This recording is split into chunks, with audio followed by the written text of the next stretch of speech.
Olá, todo mundo! Seja bem-vindo, seja bem-vinda a mais um episódio do Chutando a Escada, em parceria com o Observatório Político dos Estados Unidos.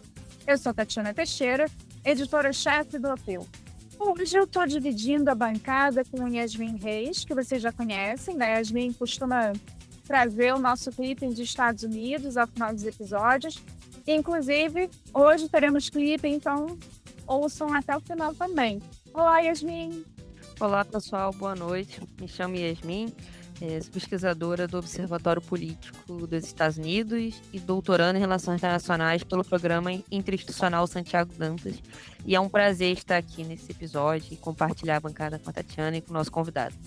A gente hoje conversa com Pedro Costa Júnior, que muitos já devem conhecer do jornal GGN e de programas ligados ao GGN, como o Observatório de Geopolítica e o Mundo é um Moinho. O Pedro, ele é editor de Geopolítica e de Relações Internacionais, um brilhante e competente analista, eu sou super fã, doutor em Ciência Política pela USP e autor de Estados Unidos versus China, a luta pelo poder global. Hoje, ele conversa com a gente para contar um pouco do livro que acaba de lançar pelo editor Escuta. Seja muito bem-vindo, Pedro. Muito obrigado, Tati. Muito obrigado, Yasmin. Uma honra, uma alegria estar aqui no Chutando a Escada, um espaço que eu sempre ouço, que eu respeito, né? Todos respeitam muito, de muita credibilidade. Eu não vi a hora de conseguir estrear por aqui, né? E no mais, como diria o grande filósofo, foi meu professor lá na FEFELESH, Paulo Eduardo Arantes, muito obrigado pelo exagero aí na sua introdução.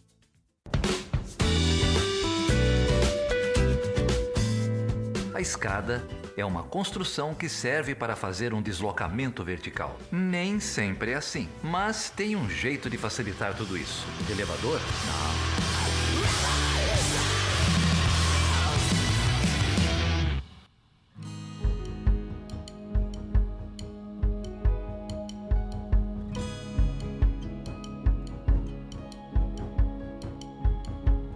Obrigada, Pedro. E aí, começando a discussão, né, fazendo aqui o primeiro contexto, no seu recente livro lançado, fruto da sua tese de doutorado, você discorre sobre a evolução histórica dessa relação bilateral, desde a independência dos Estados Unidos, em 1776, até a disputa contemporânea, tendo início propriamente nos anos 1970, sob a gestão Nixon, em que as relações sino-americanas são restabelecidas, sendo tratada a partir de uma ótica integracionista, seria uma combinação da aproximação política e econômica.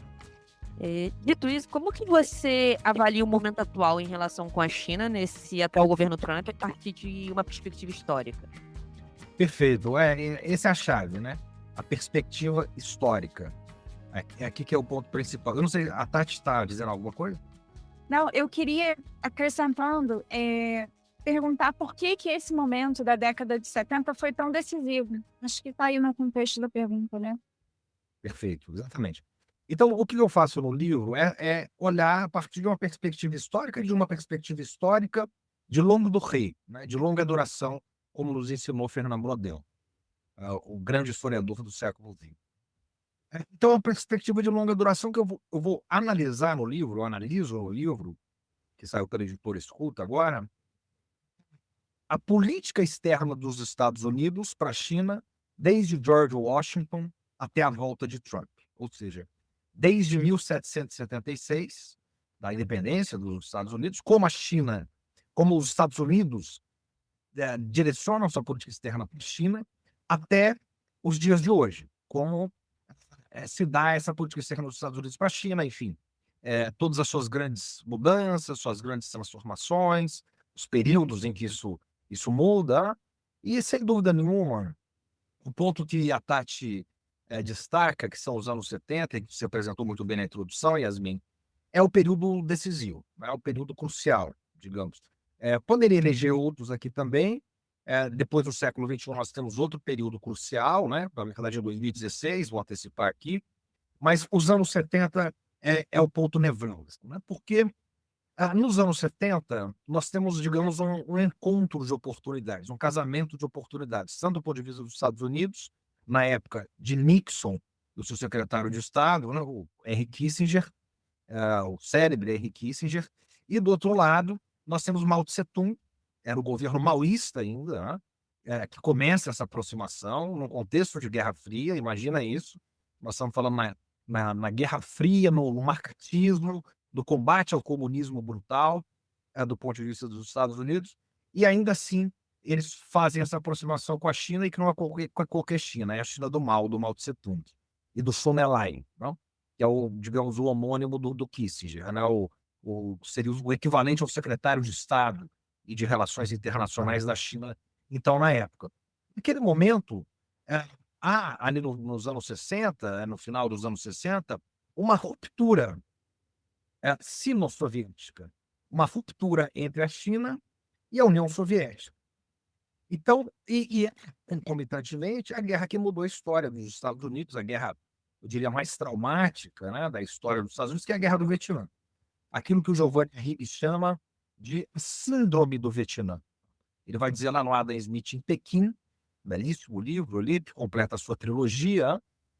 Ele começa com o longo século XX, que é uma provocação ao Hobsbawm, né, que chama o século XX de breve, né, o breve século XX, porque para o Hobsbawm o século XX começou em 14 e ele acaba em 91. Começa com a Primeira Guerra Mundial e acaba com o fim na vitória dos Estados Unidos na Guerra Fria, por isso breve. Então, o Arrighi, provocando isso, e como um pupilo dileto de Brodel, ele vai dizer o longo século XX.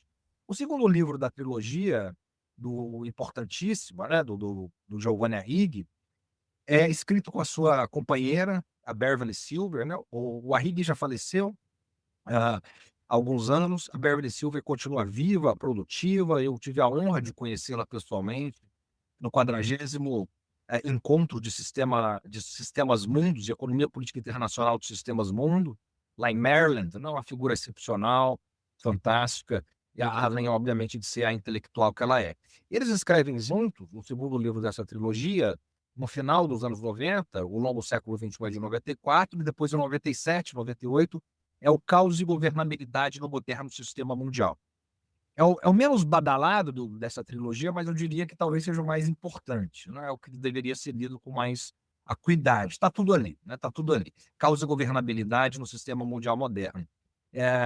Enfim, e aí no século XX, né, nos anos 10, ali já, acho que 2008, vai se completar a trilogia com Adam Smith em Pequim, que também é uma outra provocação clara, né?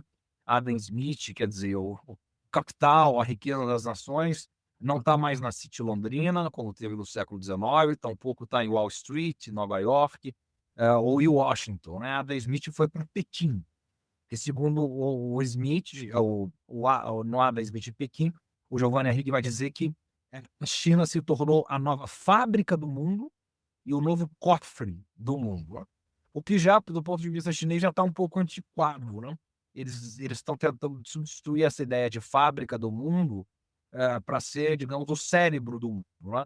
Veja isso a partir das patentes, né? Que a China passa, o número de patentes chinesas ultrapassa os Estados Unidos em 2023, e agora, né, esse ano, saiu uma pesquisa atualizada, né, das patentes mundiais, a China já é mais de metade das patentes no mundo. Então virou um centro de inteligência, né, virou o cérebro do mundo, para além da fábrica do mundo, que, enfim, eu estudo muito isso no meu livro, na minha tese de doutorado, lá na USP, e no livro é como essa transição da economia política internacional, que começa nos anos 70, a partir desse encontro, se aprofunda nos anos 80 com Reagan, continua com Clinton, enfim, de um lado, e do outro lado, com Deng Xiaoping, os movimentos de reforma e abertura, vão tirar, né, a base produtiva do mundo, essa fábrica do mundo, esse cofre do mundo,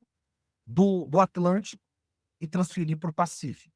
Ou seja, a base produtiva das fábricas estadunidenses, né, nesse movimento, elas vão se transferir para a China, para o Sudeste Asiático, não só a China, os antigos chamados tigres asiáticos, né, os 4 dragões asiáticos, mas, sobretudo, para a China. E esse movimento muda a face da economia política internacional. E tudo começa nos anos 70, tudo começa no encontro entre, primeiro, Henry Kissinger e Chonelai, e 2 anos depois, entre o Mao Tse-tung, perdão, e o Nixon, né? Então, digamos, esse é o movimento, né? Agora, para entrar diretamente na questão dos anos 70, né? Então, nós temos a humilhante guerra no Vietnã, isso que o Arrighi chama de o trauma do Vietnã, ou o fantasma do Vietnã, o pessoal da psicanálise aí. Por que trauma, né? Porque ele volta, né? Ele está lá. Então, todas as vezes que os Estados Unidos entram numa guerra, Tati, você sabe muito bem, Yasmin, que conhece muito de guerras, né, de estudar esses movimentos de segurança internacional, uma guerra nos Estados Unidos que começa para ser teoricamente rápida e fácil de vencer contra um país militarmente muito inferior, e isso começa a dar errado, os Estados Unidos começam a se enrolar nessa guerra, a demorar, a perder soldados, né? Como foi na guerra do Iraque agora, Segunda Guerra do Golfo, né, em 2003, na Guerra ao Terror, e ao Afeganistão, a partir de 2001, toda a imprensa americana volta, né? Você tem os grandes analistas ali do New York Post, enfim, do Washington Post, do New York Times, e sobretudo na televisão, tanto na CNN como na Fox News, eles vão dizer, é o novo Vietnã. Né? Isso é o fantasma, isso é a síndrome. Os Estados Unidos entraram no novo Vietnã. Agora mesmo no Irã, nessa guerra do Irã, essa guerra nefasta no Irã, ela também vem essa tona, o fantasma, enfim, a síndrome, né? E porque o Vietnã foi um momento marcante, é um momento marcante. É quando os Estados Unidos perdem essa grande guerra da história deles, e isso se torna uma mácula indelével. Então, o que o Kissinger viu ali? Ele convenceu o Nixon de que essa era a hora de se aproximar da China, porque os Estados Unidos precisava ser recolocado na Ásia, a imagem estava muito mal no mundo todo, claro, e dentro dos Estados Unidos, pela primeira vez a sociedade americana ficou dividida diante de uma guerra exterior, né, uma guerra internacional, e os Estados Unidos, inclusive, perdem o Vietnã em grande medida por causa dessa divisão, que agora acontece de novo no Irã, reprovação à guerra por parte da população estadunidense, que é uma população, enfim, patriótica, nacionalista e belicista, como nenhuma outra no sistema internacional, isso começa a se colocar contra a guerra. Né? Então, o Vietnã, quando começa a voltar os sacos pretos, né, no começo era um delírio, a bandeira americana subindo, as primeiras tropas indo, a primeira guerra televisionada da história, não televisionada ao vivo. Essa foi a Guerra do Golfo, que foi a guerra espetacular, né? Que estava todo mundo lá ao vivo acompanhando as bombas.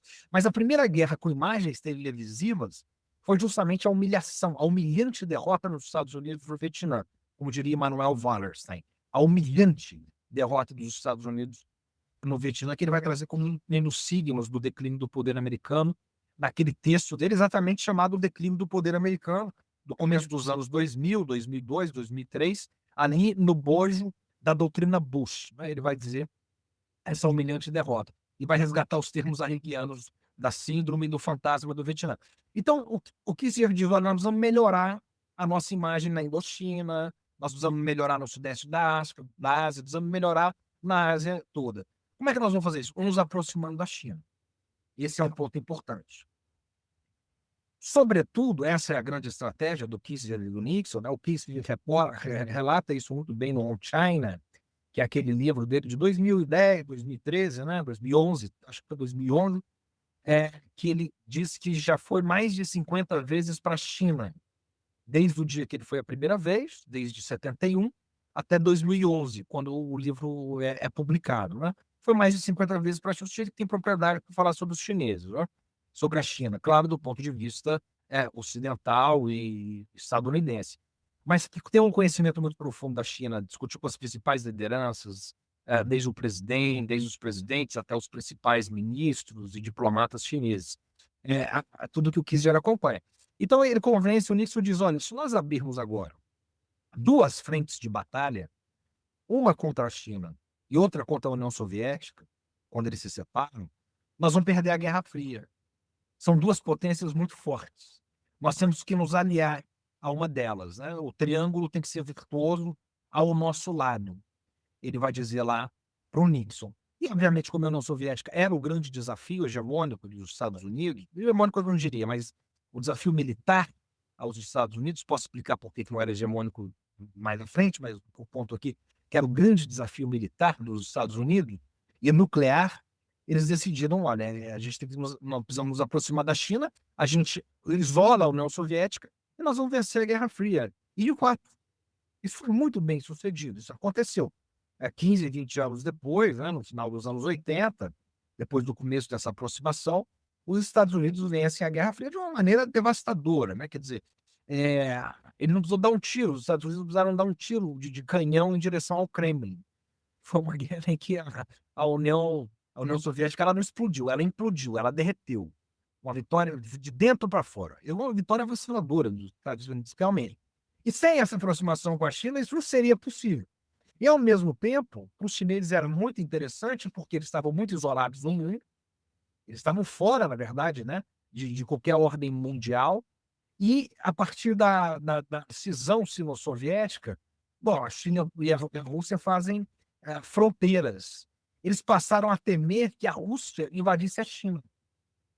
E se isso acontecesse, do ponto de vista chinês, seria uma calamidade. Aí eles já estão lutando contra os Estados Unidos, vão ter que lutar contra a Rússia, que era seu aliado e passa a ser seu adversário. Então o Xi e o Xun Enlai viram isso. Vai ser uma saída para nós. Mas muito mais do que isso, né? Esse, digamos, é o ponto que eu levanto no livro, né? Eles viram, eu diria, com todo o conhecimento e a sabedoria milenar de uma civilização de 5.000 anos, né, digamos, desde o mito fundador do imperador amarelo, de cerca de 5.000 anos, uma civilização milenar, eles viram o que está acontecendo hoje, né, na relação China e Estados Unidos, e o papel da China no sistema mundial. Eles foram muito além do que o Kissinger e o Nixon viram, que era a vitória na Guerra Fria. O que eles viram não só a vitória chinesa junto, né, na Guerra Fria, porque a China é uma grande vencedora também da Guerra Fria, mas eles viram a superação dos Estados Unidos 30 anos depois, no século XXI, 20 a 30 anos depois, que é o que nós estamos vendo agora. Eu explico por quê. Eu vou narrar uma história aqui que eu conto no livro. Se vocês quiserem me interromper, fiquem à vontade, porque vocês sabem que professor, quando começa a falar, é uma desgraça, né? Uma coisa vai embora. Mas eu acho que essa história é a história mais exemplar. Em 71, Kissinger vai numa viagem e descreve essa viagem, né? No On China muito bem, enfim, em outros relatos. Ele vai numa viagem completamente, quase que mitológica para a China, né? Ninguém pode saber, em 71, que o secretário de Estado dos Estados Unidos está indo visitar a China comunista de Mao Tse-tung, durante o auge do marxismo, enfim, e da Guerra Fria. Então ele vai numa viagem escondida, essa viagem dura de 10 a 12 dias, né? Ele mente para a imprensa, ele diz que está indo para o Paquistão, ele faz uma viagem, digamos, heterodoxa, passa pelo Himalaia, quase morre nessa viagem, porque fica muito doente, né, nessa viagem, quase morre. Enfim, é uma viagem que muda, de fato, eu diria, a face das relações internacionais, em que ele vai se reunir com o Xun Enlai e eles vão começar a acertar essa aproximação de China. E isso muda a face das relações internacionais, tal qual nós a conhecemos. Em 72, ele volta para estreitar as relações, e aí eles acertam uma coisa, tá certo, extraordinária, que é a primeira visita de um presidente dos Estados Unidos ao solo chinês. Ou seja, a gente pensando nisso numa história de longa duração, não é nada. Veja a importância da China e dos Estados Unidos. E a primeira vez que um presidente dos Estados Unidos da América pisa em solo chinês é com o Nixon só no começo dos anos 70, em 1973. Então, e essa visita muda o mundo. Em 72, então, eu descrevo isso no meu livro. O Xun Enlai, depois que acerta essa visita com o Kissinger, ele vai dizer o seguinte, eu vou abrir aspas para o Xun Enlai, eu relato isso no livro. Ele vai dizer, nós temos uma notícia que vai abalar o mundo. E, de fato, abalou. Em 73 acontece a primeira visita, portanto, de um presidente dos Estados Unidos, no Nixon, em solo chinês. E aí, acho que me parece que a descrição, quer dizer, estudando essa entrevista, isso revela muito bem a diferença da política externa e da diplomacia e da visão do mundo entre a civilização chinesa e o Departamento de Estado americano.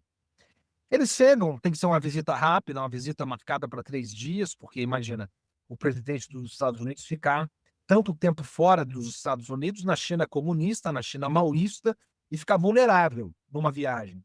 Então tem que ser uma viagem curta em que se tratar muitos assuntos ah, decisivos, importantíssimos, né, para ambos os países, e que se consolidaria, portanto, essa aproximação. Eu vou ser sintético aqui, né, nessa ilustração, mas acho que ela é muito importante para a gente. Ela é um signo, né, é um símbolo para entender essa relação. O Mao chega lá, o Nixon chega lá, perdão, e o Kissinger, né, eles têm uma reunião no mesmo dia com o Mao, um almoço. E aí eles são recebidos, né, num palácio de hospedagem chinês, né? E aí eles simplesmente chegam na hora do almoço, depois de uma viagem cansativa, extenuante, enfim, eles recebem um bilhete, né, um recado, Tati, do Partido Comunista Chinês, do Mao, né, dizendo o seguinte: olha, era um jantar. Eles chegam na hora do almoço. Era um jantar. Eu falei almoço, mas era jantar. O nosso jantar de hoje foi cancelado, né, porque o Mao teve compromisso dentro do partido para resolver.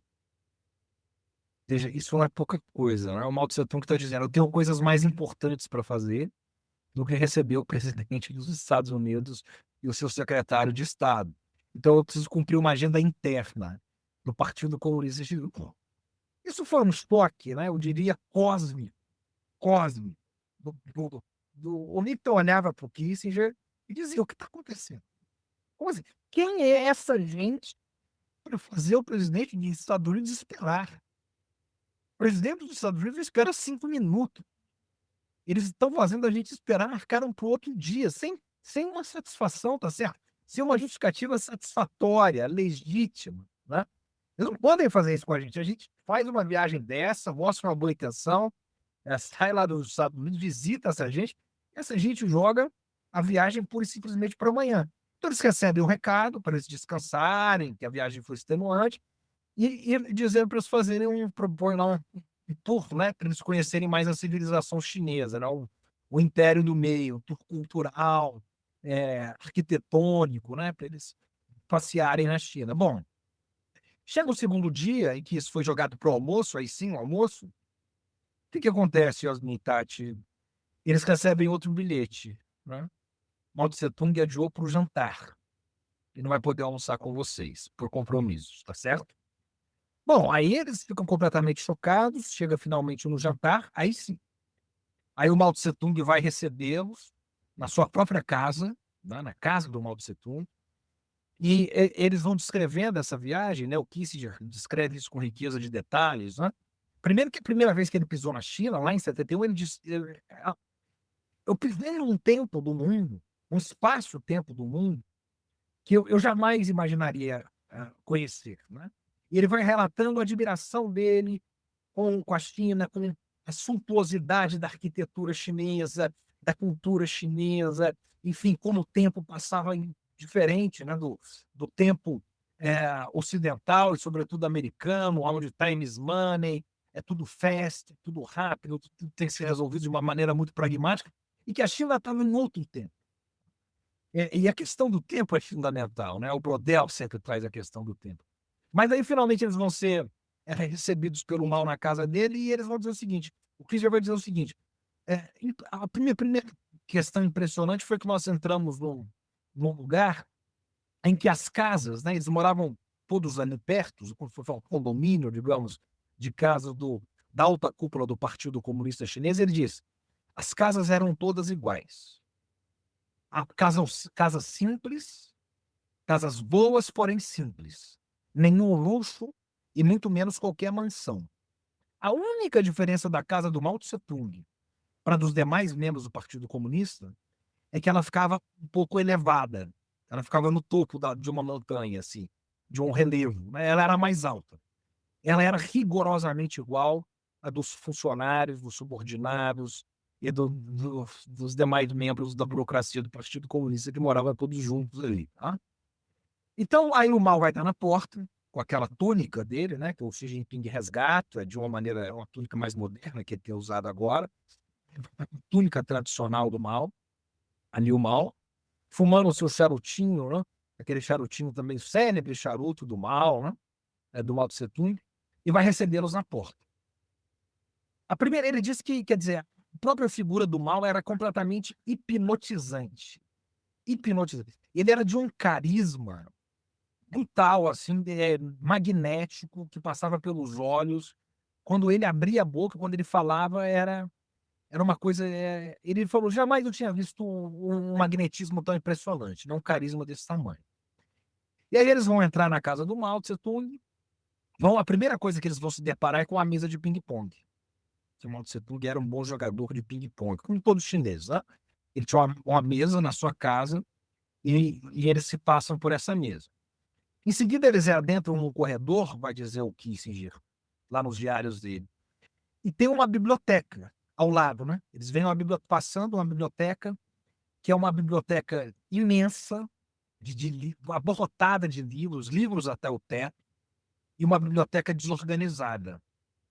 O meu orientador, né, o grande Lúcio Flávio de Almeida, lá no mestrado, ele sempre dizia o seguinte: desconfie de uma biblioteca organizada, porque ela não está sendo frequentada, ela não está sendo lida, né?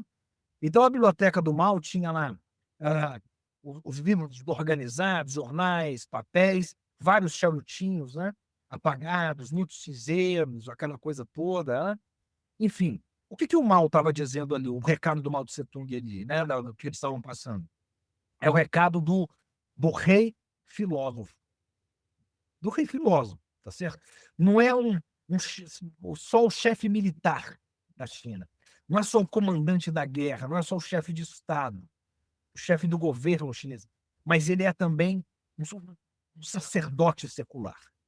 Ele é um intelectual, ele é um filósofo, é o príncipe guerreiro e filósofo, tá certo?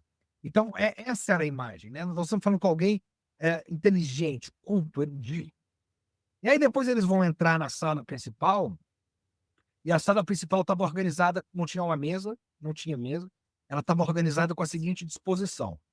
Era uma espécie de semi-roda viva, onde a poltrona do Mao estava no meio, estava no centro, e as outras poltronas estavam viradas para ele numa espécie de semicírculo, né? Uma espécie de semi-roda viva, onde sentavam ali o Kissinger, o Sun Enlai, o Nixon e os tradutores.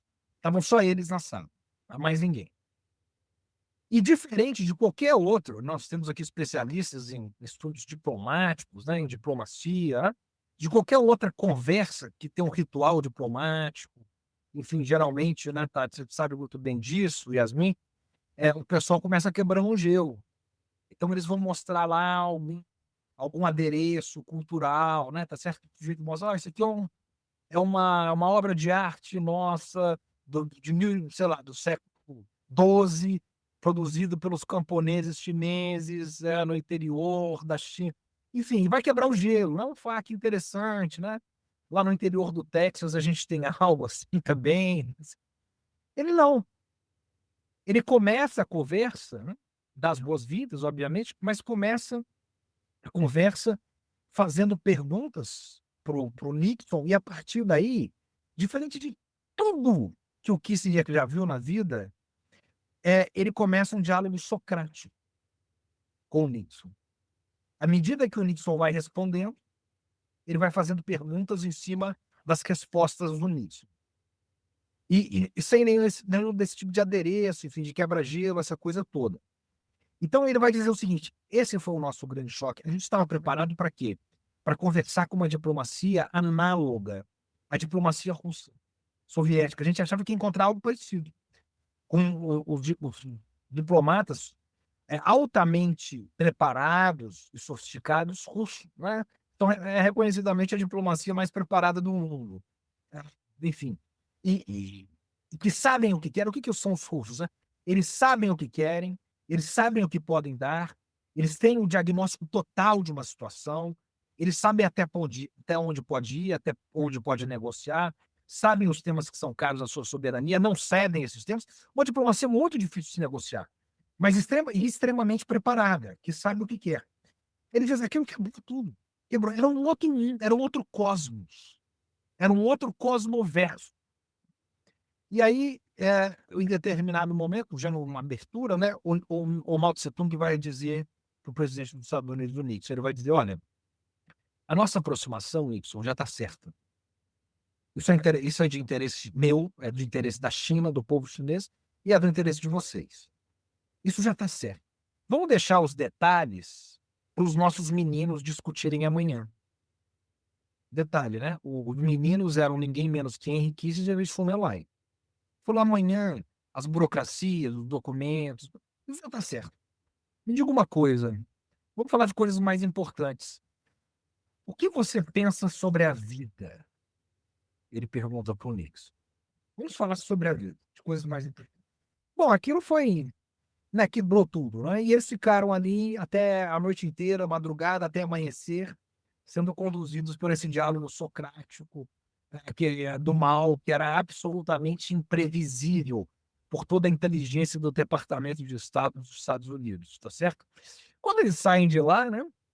Eu fecho aqui essa ilustração, ainda no carro, em direção ao palácio que eles foram hospedados, de visitantes, o Kissinger olha para uma cara, para o Nixon e vice-versa, dizendo: o que aconteceu aqui?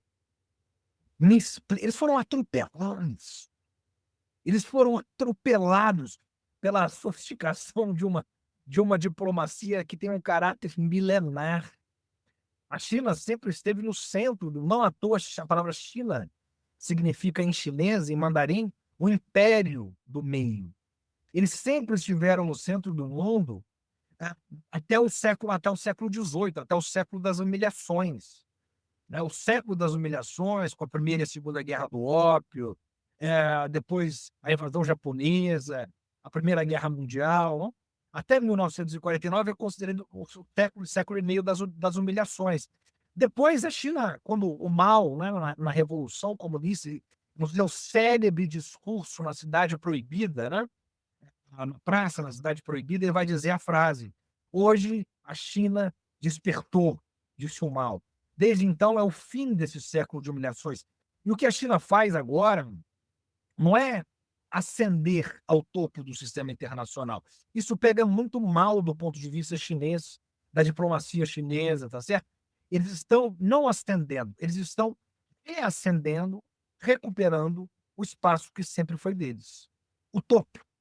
E é com essa diplomacia que nem os Estados Unidos e nem um país do Ocidente e do atlanticismo estavam preparados para negociar. E, ao que parece, ainda não estão. Então, só para fechar, o Nixon e o Kissinger foram lá garantir a vitória dos Estados Unidos na Guerra Fria, isolando a União Soviética, e 20 anos depois vencendo a Guerra Fria.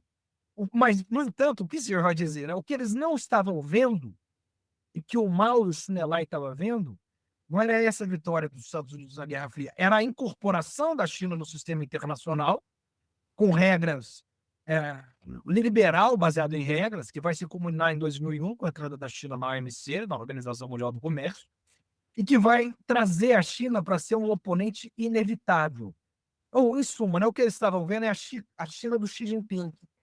A China que se torna, e que em 1949 era o país mais pobre do mundo, trago isso no livro, ou seja, é nada, 1949, é ontem, era o país mais pobre do mundo, e se torna hoje o país mais rico do mundo. É a maior economia em termos de paridade de poder de compra. A economia mais rica em termos de paridade de poder de compra é a China.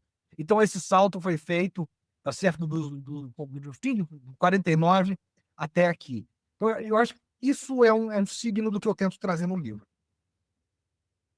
Eu não sei nem dizer, eu estou estupefata com essa aula que a gente teve, assim, do nada. Não estava esperando por essa. Não é, Yasmin? Foi impactante para você também? Demais, assim, O, espetacular.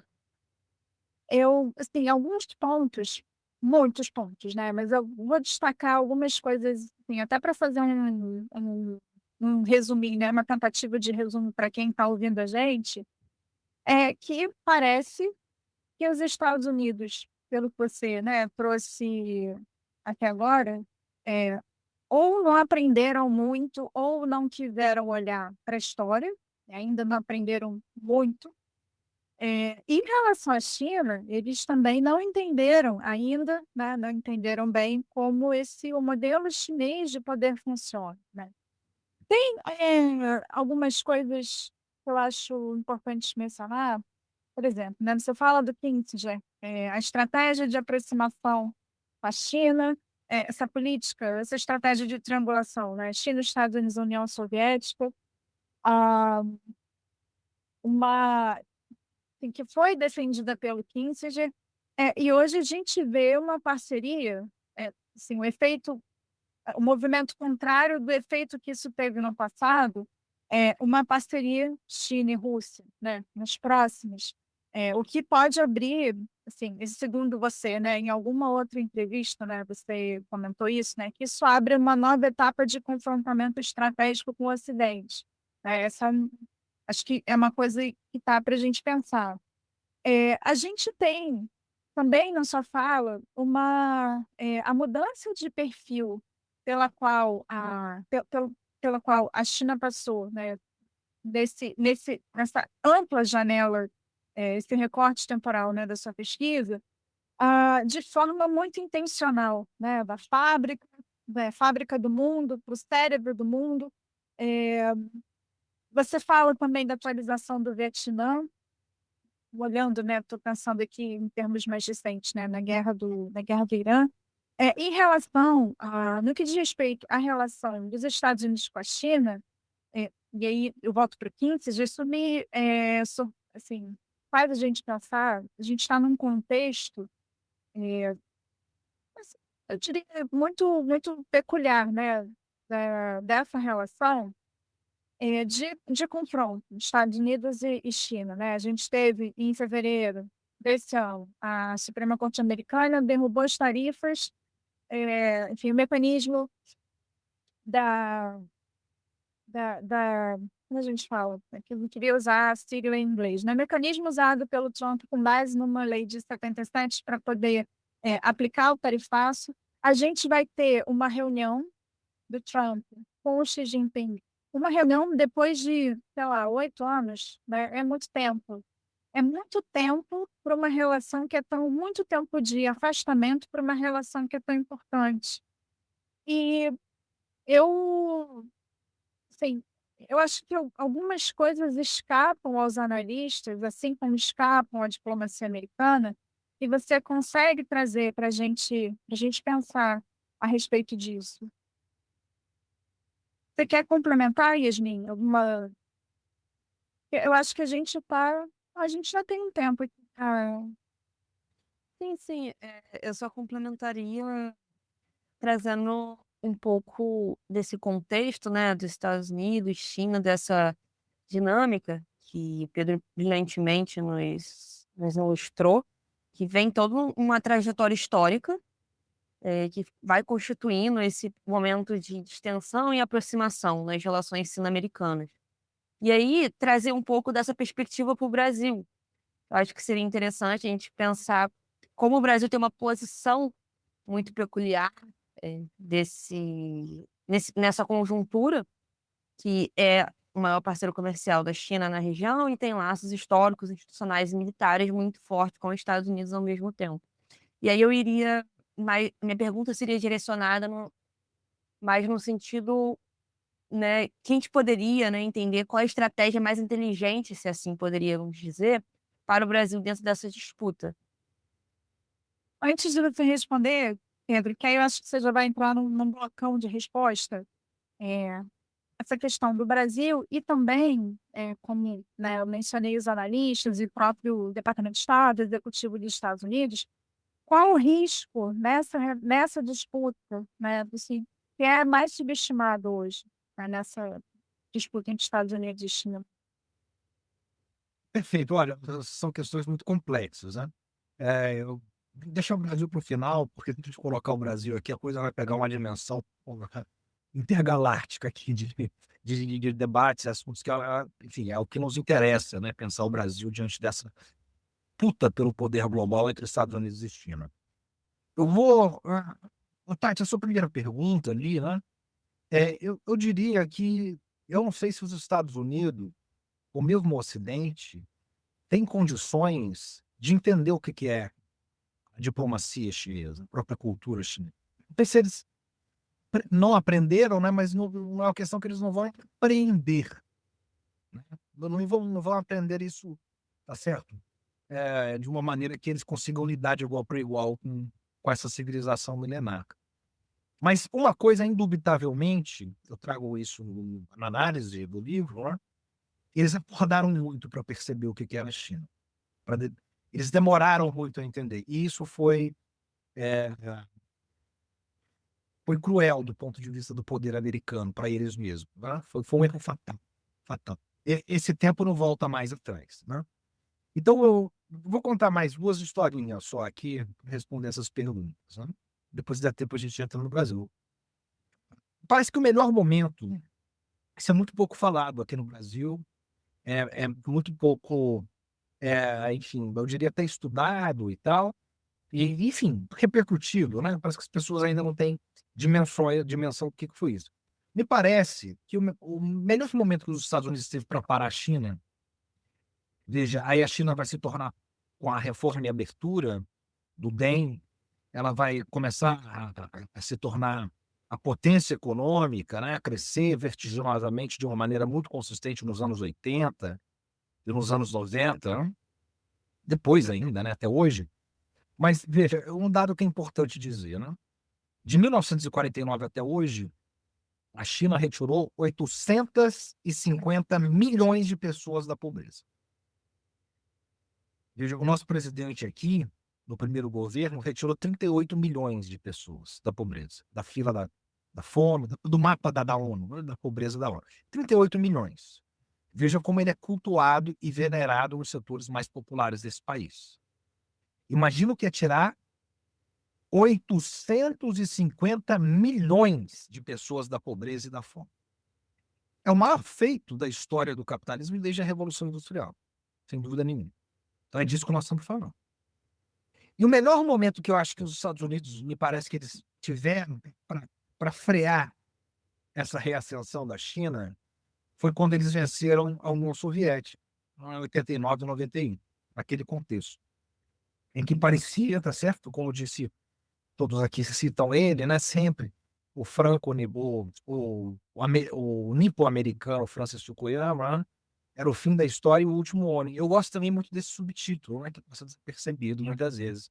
Não é só o fim da história, é também o último homem. Quer dizer, o que o Fukuyama está dizendo ali é uma coisa do tipo: Deus fez o primeiro homem no Jardim do Éden, né? Fez lá a primeira mulher, Adão e Eva, e nós, o capitalismo liberal globalitário, eu também não é capitalismo neoliberal, que prevalece ali. O capital, como diria o Perry Anderson, Rússia e as antigas, os países da Europa Oriental, ele vai dizer, o Perry Anderson, naquele textinho dele, que é um clássico, do começo dos anos 90, chamado Balanço do Neoliberalismo, ele vai dizer a Rússia e os outros países soviéticos foram dormir socialistas e acordaram neoliberal. Então isso é um choque brutal, tá certo? Não é que houve uma transição, um capitalismo de Estado, um capitalismo intermediário, um período keynesiano que foi depois sendo atacado e desmantelado aos poucos, como foi na Europa Ocidental, né? Mas não, eles foram dormir socialistas, eram ultraliberais, neoliberais. Então o que o Fukuyama está dizendo é o último homem que não tem mais alternativa na história. Vejam a cegueira cósmica com relação ao que era a China. Ele diz, o capitalismo venceu, o liberalismo venceu, a globalização, que era a grande palavra dos anos 90, né? O livre mercado venceu, e não há outra alternativa. A União Soviética propunha outro mundo, mas isso acabou. Não tem escape. Então, a leitura deles era que a China iria automaticamente, à medida que ela fosse crescendo economicamente, prosperando, ela ia virar, como o sol vai nascer amanhã, como o sol vai nascer amanhã, que a prosperidade e a economia chinesa traria também a democracia, em termos ocidentais, para a China. Ou seja, a aposta deles era que, tanto dos republicanos como dos democratas, havia um consenso, era que, à medida que a globalização, enfim, o liberalismo, a China, à medida que seu país crescesse economicamente, e que de dentro para fora, a própria população chinesa sairia em busca de democracia, derrubaria o governo comunista. A democracia ia brotar de dentro para fora. Claro, né, com a ajuda do Departamento de Estado, né, que a gente conhece muito bem como funciona isso. E eu acho que o símbolo máximo desse momento, o signo máximo foi sobre aquilo que a imprensa americana chama de massacre da Praça da Paz Celestial. Esse termo massacre já é muito interessante da gente pensar, né? Então, eles foram imbuídos naquele espírito, venceram a Guerra Fria, está lá o Fukuyama, está lá o Joseph Nye, grande Joseph Nye, que faz tanta falta, né? Falando de uma hegemonia perene dos Estados Unidos, hegemonia perene. Eles não estão acertando o que está acontecendo ali. Tem alguém ali muito pior do que para o desafio deles, do que a União Soviética. Pior por quê? Porque a União Soviética nunca foi um desafio. O José Luiz Fiore vai trazer isso muito bem, né? O grande Fiore. Ele vai dizer que a União Soviética nunca foi um desafio hegemônico para os Estados Unidos. Porque ela nunca foi um desafio econômico. Quem era o desafio militar e político, que era a União Soviética, nunca foi um desafio econômico. Nunca competiu com os Estados Unidos na economia de mercado. Mais cedo ou mais tarde, os Estados Unidos, se o diagnóstico se provou correto, sabiam que eles iam vencer a Guerra Fria economicamente. E ele diz, e quem foi no desafio, o senhor vai dizer, econômico para os Estados Unidos, durante toda a Guerra Fria, nunca foi um desafio militar e político. Portanto, nunca houve um desafio hegemônico. Quem era o desafio militar e político? Era a Alemanha e o Japão, sobretudo o Japão, nos anos 80, não? Que eles quebram o Japão nos célebres acordos do Plaza Hotel, em 1985, quando eles obrigam o Japão a valorizar a sua moeda, a Endaka, né? Por isso foi conhecido como Endaka. Pelo poder da força, do bastão, do porrete, nos acordos do Plaza Hotel, o Japão valoriza a sua moeda e para de crescer. O Japão, desde o final dos 80, desde os 90, é uma economia que não cresce mais, ela está semi-estagnada. Ela anda de lado, tá certo? Então, esse é um ponto. Você levantou a mão aí, Tati. Você falou do Fiore, e aí me ocorreu que você usa, no seu livro, você conversa explicitamente com a teoria do poder global dele. E aí acho que você podia fazer só um parênteses Claro. na longa resposta, né, para o nosso ouvinte entender do que você está falando. Claro. Olha, eu diria que o meu livro ele tem 3 capítulos. Um capítulo teórico, um capítulo histórico e um capítulo conjuntural. Né? Teoria, história e conjuntura. Teoria, história... É sempre esse jogo. Que ninguém melhor do que o José Luiz Fiore aqui no Brasil, eu diria, consegue fazer. Né? Então, o primeiro capítulo é uma análise teórica da teoria do poder global do Fiore, que eu diria que é uma teoria original do pensamento brasileiro. Muito importante pegar toda essa coisa do ponto de vista original, do ponto de vista brasileiro, do sul global, enfim. E o Fiore faz isso com eu diria, uma genialidade, né? Ele consegue olhar isso. Então, por isso que o meu livro chama Estados Unidos versus China, luta pelo poder global. Porque ele tem a dimensão teórica dessa luta pelo poder global. O capítulo 2 é traçando essa luta, como nós estamos fazendo aqui desde o começo da conversa, historicamente, numa perspectiva de longa duração, baseada em uma teoria. Né? E o terceiro capítulo, que ainda é histórico, mas ele vai se focalizar na conjuntura, nessa disputa pelo século XXI. Quer dizer, de quem será o século XXI? Se será, isso está aberto, se será um século americano, enfim, é o que eles acreditavam que seria o segundo século americano, né? Como diriam os falcões do Cheney, né? New American Century, o novo século americano, ou se terá um século chinês, um século asiático. Né? É essa disputa que nós estamos vendo. Mas aí é importante dizer, quer dizer, ainda concluindo a primeira resposta, que essa pergunta é excelente, Tati. O melhor momento que os Estados Unidos tiveram para parar a China era justamente ali em 89 e 91. E a leitura de diagnóstico da diplomacia americana, da inteligência estadunidense, se mostrou equivocado. Eles estão falando, olha, massacre da Praça da Paz Celestial, é isso. Isso aqui é o que significa a China nos anos 90, o diagnóstico dele. Eles vão derrubar, a democracia vai vir. Né? E houve uma tentativa mal sucedida, essa é a segunda historinha aqui, né?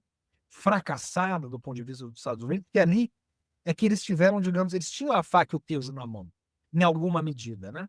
Era o melhor momento para eles pressionarem a China, porque a União Soviética caiu, o comunismo caiu, sobrou lá o socialismo com características chinesas, enfim, da China. E aí eles vão mandar uma comissão, os Estados Unidos, para se encontrar com a comissão de diplomacia de alta cúpula chinesa, para pressionar a China a fazer uma perestroika e fazer um glasnost, para abrir sua economia. Se eles fizessem isso ali, e ali a gente tem que discutir se eles tinham poder para isso ou não, mas é o melhor momento dos Estados Unidos, é o melhor momento, eles teriam vencido a China de fato. Mas o recado, Tati, Yasmin, e é isso que é importante, né? O recado que eles recebem da alta cúpula chinesa é o seguinte, nesse encontro, nessa viagem: olha, se vocês vieram aqui procurar um novo Gorbachev, vocês perderam o seu tempo. Na China não existe Gorbachev. Eles voltaram com o rabino entre as pernas. Então eles estavam divididos, né? Achando que a economia ia fazer o seu próprio trabalho de dentro para fora, o capitalismo, isso derrubaria a China, mas eles fizeram a realpolitik ali. Esse era o momento. Mas a resposta que eles tiveram é: aqui não tem nenhum Gorbachev, cara pálido. E um terceiro momento que eles tentaram fazer isso, mas já era tarde demais, e por isso eu digo que eles acordaram tardiamente, já no século XXI, eles tentaram fazer uma nova endaca com a China. Colocaram toda a pressão e força dos Estados Unidos para que houvesse uma política de valorização da moeda chinesa, do renminbi, do yuan, que em chinês significa moeda do povo. Renminbi e yuan é a moeda do povo. E sabe qual foi a resposta que eles ouviram, Tati e Yasmin? Eles disseram o seguinte: nós não somos o Japão, nós somos chineses, e nós não descemos ao Plaza Hotel para fazer negociações. Nós não, essa frase é ipsis literis, nós não descemos ao Plaza. Então, descemos ao Plaza Hotel. Tá certo. É disso que nós estamos falando, né? Então, eles passam os anos 90 naquela coisa. Em 2001, os anos Clinton, né? Robert Kagan, né? Vou usar aí tá certo? Uma figura eminente aí em todos os governos bipartidários, democratas e republicanos, né? Esposo da Victoria Nuland, tem um papel importante, né? Digamos, é o casal dos think tanks, né? De influência diplomática dos Estados Unidos e portas giratórias. O Obama andava com o livrinho do Robert Kagan debaixo do braço como se fosse a Bíblia. O Robert Kagan, ele diz isso. Ele diz: a China não é um problema nosso. A China vai se abrir. Deixa só eles crescerem economicamente. E eles vão se abrir, vão derrubar de dentro para fora. Né? Finalmente, nos anos 2000, o Bush acorda para a China. Bush filho. O Bush vai, pela primeira vez, mudar o status da China de um parceiro estratégico dos Estados Unidos para um competidor estratégico. Isso é muita coisa. Eles identificaram claramente. Nós já estamos no século XXI. A China já está vindo desde os anos 70, se restaurando o seu império milenar. Então eles vão mudar isso, só que começa, obviamente, no 11 de setembro, pós 11 de setembro, a doutrina Bush, uma doutrina Cheney, né? Tá certo? E eles vão entrar nos atoleiros do Oriente Médio, do Oeste da Ásia, no Afeganistão e no Iraque. Vão começar as guerras eternas. Quando o Obama vem, e, portanto, não vão olhar para a China, não vão fazer a contenção chinesa. Eles não vão conseguir, né? Eles entram lá nas guerras eternas. Quando o Obama vem, Obama, Biden, Hillary Clinton, secretário de Estado, eles vêm com o diagnóstico correto, tardiamente, mas correto. Qual que é a política externa do Obama? É o pivô para a Ásia. Pivotear a política externa para a contenção da China. Tirar os Estados Unidos do Oriente Médio e se voltar para a contenção chinesa. Ele vai propor aquela aliança do Pacífico, que conhecem, sabem muito bem, que pegaria todos os países aqui do Pacífico, desde os Estados Unidos, passando pela América Central, América do Sul, né? e iria chegar no leste da Ásia, pegando todos os países asiáticos mais importantes, Japão, Coreia, enfim. Ia estar todo mundo lá, menos a China. Então, ali era o pivô para a Ásia. Só que o Obama não sai do Oriente Médio, pelo contrário, ele se atola mais ainda. É o Obama que vai fazer a guerra na Líbia, né? A Líbia é o Iraque do Obama. A Líbia é o Iraque da Hillary Clinton. Eles fazem a guerra na Líbia, depois entram na guerra da Síria, eles vão se atolando no Afeganistão e no Iraque, de maneira cada vez pior. Né? O Sebastião Velasquez Cruz, eu uso muito ele no meu livro, o mestre Sebastião, ele tem um livro muito bom falando desse período do governo Obama no Oriente Médio. Né? O Obama é o presidente dos drones. Nunca ninguém usou tantos drones e de uma maneira tão imprecisa como o Barack Obama. Eu trago os levantamentos do Sebastião Velasquez Cruz no meu livro para dizer isso, para mostrar isso, né? Diante da minha pesquisa. O Obama é o presidente das 7 guerras simultâneas, né? O Nobel da Paz, Barack Hussein Obama. É o presidente das 7 guerras simultâneas. Né? Então eles não conseguem sair e olhar para a China. Não conseguem fazer pivô nenhum. E a China, enquanto isso, ela está fazendo o quê? Está crescendo, se expandindo sua influência no mundo. Está ocupando os espaços que os Estados Unidos não conseguem mais ocupar no mundo.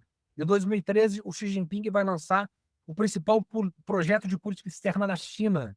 Ora, qual é o principal política externa da China? É as novas rotas da seda, cinturão e rota, né? Que hoje alcançam, até o dia que eu escrevi meu livro, eu levantei esses números, agora talvez tenham até mais, 155 países de uma ordem aí da ONU de 193, 194, 155 países do mundo já aderiram às novas rotas da seda, ao cinturão e rota, né? A BRI, né? Belt and Road Initiative. Então a China está conquistando o mundo, né? Está conquistando, não jogando dama ou xadrez, né? Como o Kissinger fala lá, que os Estados Unidos fazem, os turcos fazem, mas ela está jogando Go. Go é um tabuleiro, né? Um jogo chinês de tabuleiro que você vai tomando pelos lados, né? Na mineridade, né? Uma coisa meio você vai comendo pelos lados. Quando vê, já preencheu o tabuleiro inteiro e venceu o jogo. Então é isso que eles foram fazendo, desde 2013, sobretudo, claro, desde antes, mas 2013 com as novas rotas da seda, e eles não conseguem, né? Aí os Estados Unidos não conseguem fazer nada e nem perceber isso e mudar a sua política. Quem vai fazer isso de maneira impressionante é Donald Trump, em 2016. Finalmente, ele vai declarar a guerra comercial à China e tarifária. E vai tentar tirar os Estados Unidos, né? Não fazer novas guerras. É o presidente que não começa novas guerras, ele se autoproclama no primeiro mandato. Ele é Trump. Então, Trump, naquele momento, ele faz a guerra à China, começa a guerra à China, e é uma guerra que não tem volta. É uma guerra de Estado, não é de governo. Quando Biden e Kamala vencem, Biden, Kamala, Blinken, eles não só continuam, alguns acreditavam que eles iam reverter essa relação com a China, democratas, enfim. Eles não só continuam, como eles aprofundam a guerra. A guerra que é comercial e tarifária vai também se tornar uma guerra tecnológica. A guerra dos chips, dos microchips, dos condutores, dos semicondutores, e uma guerra ideológica. Bem ao estilo dos democratas. Vamos lembrar que o Trump faz se torna uma mal-sucedida, mas uma cúpula das democracias. Né? Ele volta com um discurso de democracias versus autoritarismo. Né? Que o Trump não cola. O Trump é America First, é cada um por si, e é o império robesiano da força, tá certo? Então, essa guerra continua, e quando o Trump volta agora, ela se torna arrasadora, né? Se torna, enfim, veio o tarifácio sobre a China, ganha a guerra total contra a China, uma guerra total. Então, eu termino dizendo isso aqui, né? Hoje é um consenso nos Estados Unidos, é um consenso bipartidário, democrata e republicano. E com todas as facções que esses partidos têm e divisões internas, né, no seu interior.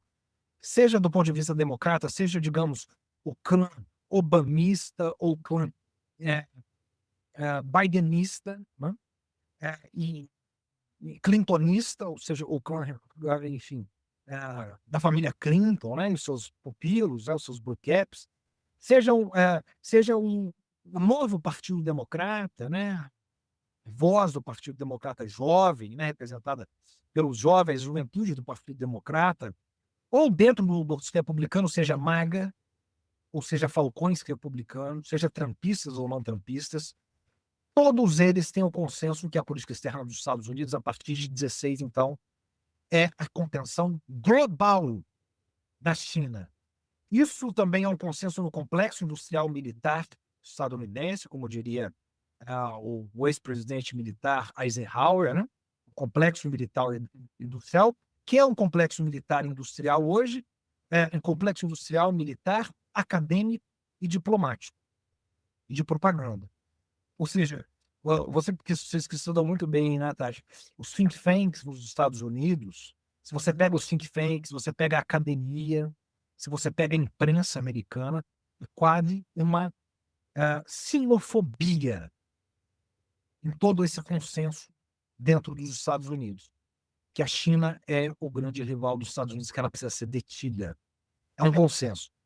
Então, os Estados Unidos vão acordar muito tardiamente para a China, né? Eles só vão conseguir fazer essa reversão no Trump, acelera no Biden, mas agora é tarde demais. E eu diria que o ponto decisivo, depois nós temos que voltar para falar disso aí do Brasil, que me coube hoje, é o maior temor de todos os grandes, dos grandes intelectuais estadunidenses, que era a China e a Rússia estarem juntos novamente. Em 2022, eles fazem uma aliança estratégica que é chamada de Aliança Sem Limites, ou Amizade Sem Limites, pela China e pela Rússia. Bom, isso é uma mudança estrutural, quando eles se aliançam e começam a guerra 20 dias depois, na Ucrânia, isso acontece 20 dias antes, né? Porque aí vem a demonstração pela força. Não se trata só da caneta, se trata da espada. Não se trata só da diplomacia, se trata do canhão. Em que eles estão dizendo a velha ordem mundial liberal baseada em regras acabou. E a expansão infinita da OTAN, indefinida da OTAN, acabou. E nós fazemos isso pelo poder da força e das armas, que é o que nós estamos vendo na Ucrânia. Bom, para mim já está combinado nosso próximo episódio do PEU.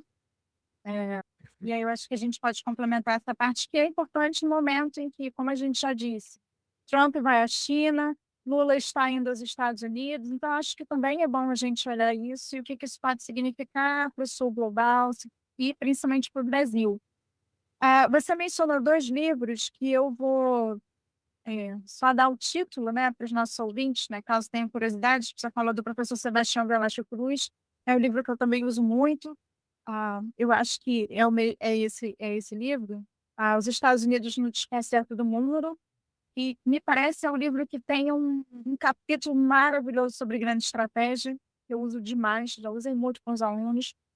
E o outro, do Kagan, do Robert Kagan, neoconservador de carteirinha, né, que participou do Project for the New American Century, né, um grupo de pressão muito importante durante o governo W. Bush. O livro que há fotos de Obama carregando o livro na mão, debaixo do braço, né, e dizem, né, como você mencionou, que ele influenciou a maneira, né, de Obama pensar a política externa, que é The World America Made, né, o mundo que a América, né, os Estados Unidos fizeram. E é um livro que ele advoga, né, ele vai na contramão dos declinistas. Nesse livro ele diz que o declínio dos Estados Unidos não está acontecendo e ele reforça a defesa da liderança global dos Estados Unidos.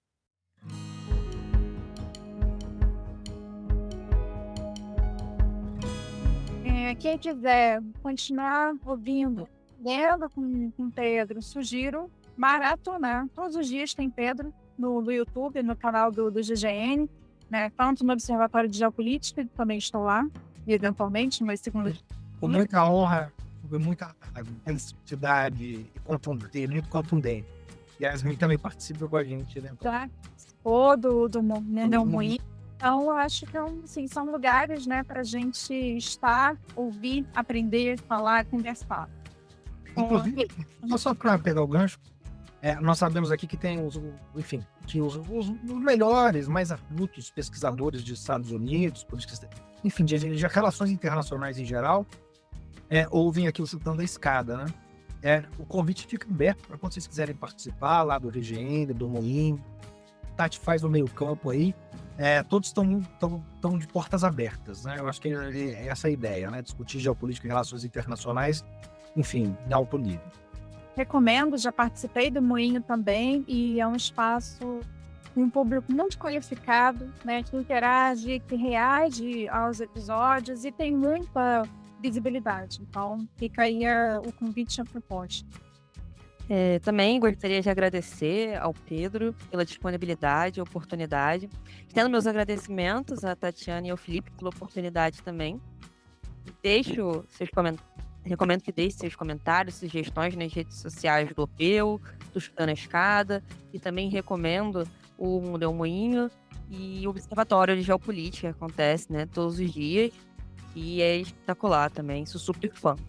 E é sempre bom acompanhar podcasts como Chutando a Escada, também as produções do OPEU, e incluo, né, o Observatório de Geopolítica para estar atualizado sobre as últimas notícias e dinâmicas da política internacional. E até o próximo episódio. É isso, pessoal. Até o próximo episódio. Tchau, tchau.